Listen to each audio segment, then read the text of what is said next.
साथियों, आज मैं आपको बताने वाला हूँ एक ऐसे रोग के बारे में जिसका यदि उचित समय पर इलाज न किया जाए तो पशु की मृत्यु हो जाती है। मैं डॉक्टर दुर्गेश कटारा और आप देख रहे हैं यूट्यूब पर ग्रो बैट मैन। दोस्तों, किसी रोग को जानने से पहले उस पशु की हिस्ट्री के बारे में हमें थोड़ा जानना होगा। यानी उस रोग की हिस्ट्री का मतलब है पशुपालक से उसके पशु के सिम्टम्स, मल मूत्र और रहन सहन के बारे में जानना होगा कि वो किस प्रकार का गोबर करता है, कैसा पेशाब कर रहा है, उसने चारा खाया है या नहीं खाया है। तो चलते हैं उसके सिम्टम्स को जानने की ओर। तो सबसे पहले हम पशु का टेम्परेचर देखेंगे मेरे साथियों, क्योंकि टेम्परेचर से हमें पता चलता है कि हमारे पशु में कहीं बुखार तो नहीं है। अभी जब हमने पशुपालक से पूछा था इस गाय के बारे में, तो पशुपालक भाई ने बताया कि डॉक्टर साहब, ये करीबन 3 दिन से इसके पेशाब में खून आ रहा है और जो ये पेशाब कर रही है वो कोको कोला कलर का, यानी ब्लैक टाइप का और लालामी लिए पेशाब कर रही है और उसमें झाग बनते हैं।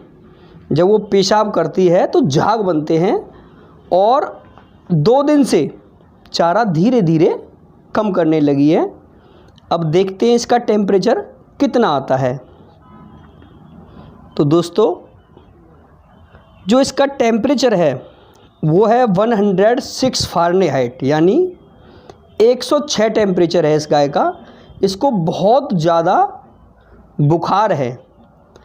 अब दोस्तों, ये लक्षण क्लियर हो चुके हैं कि इस गाय को बवेसिया रोग है।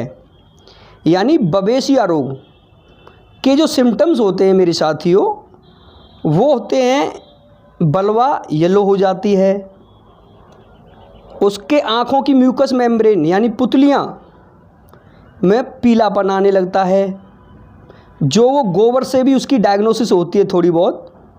आपको गोबर से क्या डायग्नोसिस होती है हम आपको वो भी दिखाते हैं। चलिए, अभी थोड़ी देर पहले इसने जो गोबर किया है, अब से सही आधा घंटे पहले, वो गोबर हम आपको दिखाते हैं। देखिए, इसका जो गोबर है, जैसा कि स्क्रीन पर मैं आपको दिखा रहा हूँ उंगली से, ये पीलापन है और ऊपर इस पर लालामी बन रही है।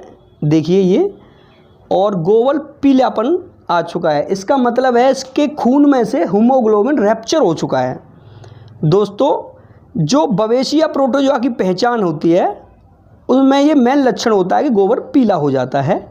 अब देखो, मैं जो आपको ये गोबर दिखा रहा हूँ ये स्वस्थ पशु का दिखा रहा हूँ, जिसका कलर ऊपर से कोको कोला कलर है। ये स्वस्थ पशु का गोबर है।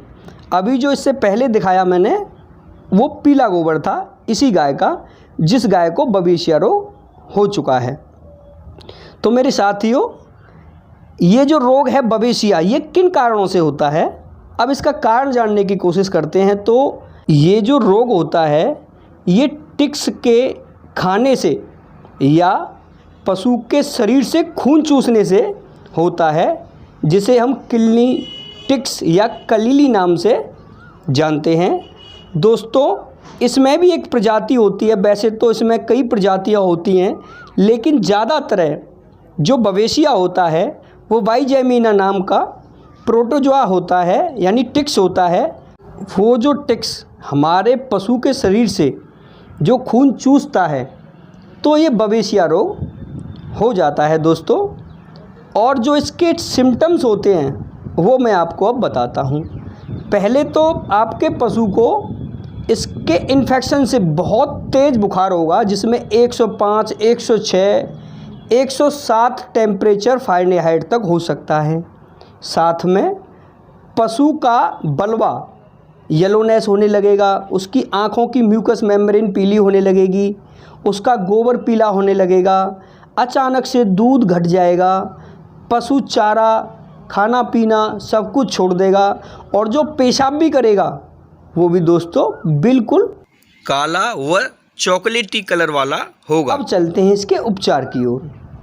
तो दोस्तों, यदि आपको डिप लगा सकते हैं तो रिंटोज बोतल में आप इसको बी कॉम्प्लेक्स यानी 15 ml vitamin B1, B2, B6 B complex डाल करके दें। दूसरा डिप इसके बाद में DNS में आप ऑक्सी टेट्रासाइक्लिन, जैसा कि स्क्रीन पर दिखा रहा हूँ मैं, 30 ml इंजेक्शन इसको IV ड्रिप द्वारा दें। और तीसरा इंजेक्शन जो इंट्रामस्कुलर लगाना है वो है 15 ml निमोसलाइड पैरासीटामोल।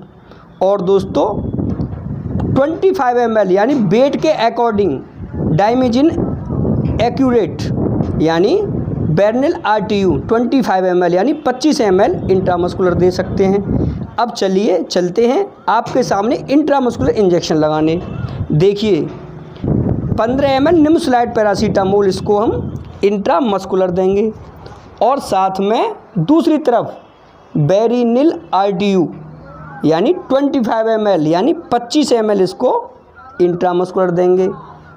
अब दोस्तों आपके सामने मैं इसको IV ड्रिप तैयार करने के बाद में इसके IV रूट के माध्यम से आपको देते हुए दिखाता हूँ। तो सबसे पहले IV सेट को रिंटोज बोतल के अंदर इंटर करके सेट को बिल्कुल रेडी कर लेते हैं और 15 ml vitamin B1, B2, B6 यानी बी कॉम्प्लेक्स डाल करके उसे IV रूट के माध्यम से देते हैं। चलिए बिल्कुल सेटअप रेडी हो चुका है। चलिए दोस्तों, ये जो जुगुलर वेन आपको दिखाई दे रही है ये वाली, इसमें हम IV रूट से डिप देंगे। देखिए, और हाँ दोस्तों, एक और लक्षण होता है उसका ब्लड ज़्यादा हीमोग्लोबिन जब रैप्चर हो जाता है तो उसका ब्लड बिल्कुल पतला हो जाता है और उस कंडीशन में पशु सांस यानी ब्रीथिंग बहुत जल्दी लेने की कोशिश करता है, क्योंकि जो ब्लड पतला हो जाता है उससे हमारे शरीर में ऑक्सीजन की ज़्यादा ज़रूरत होती है, जिस कारण से पशु जल्दी सांस लेता है। दूसरा दोस्तों, यदि हमें अपने पशु से इस रोग को बिल्कुल दूर रखना है तो अपने पशु के ऊपर टिक्स बिल्कुल भी न होने दें, जिससे ये रोग होता है। दूसरी बोतल दोस्तों जो हम लगाएंगे वो लगाएंगे DNS में हम 30 ml यानी 30 ml ऑक्सी टेट्रा, जैसा कि मैं आपको स्क्रीन पर दिखा रहा हूँ, इसमें 30 ml ऑक्सी टेट्रा डालेंगे और इसको भी IV रूट के माध्यम से गाय को यानी उसकी नसों में दे देंगे, जिससे बवेशिया से जो उसके खून में ग्लूकोज की कमी आई है, ग्लूकोज की पूर्ति हो जाएगी और आपका पशु बहुत जल्दी इस रोग से रिकवर करने लगेगा। साथियों, ये रोग एक ऐसा रोग है, यदि इसको 2 दिन तक उचित इलाज न मिले उसकी मृत्यु हो जाती है। और साथ में यदि उसका खून ज़्यादा खत्म हो गया हो उसके शरीर से तो 10 ml आयरन का इंजेक्शन लगातार 3 दिन तक उसकी मांसपेशी यानी IM उसे दें। साथ में यदि उसका लीवर ज़्यादा डाउन हो गया हो, चारा न खा रहा हो, तो 100 ml सुबह 100 ml शाम को लगातार 4-5 दिन तक उसे पिलाते रहें। साथियों, आपका पशु बिल्कुल फिट हो जाएगा। धन्यवाद।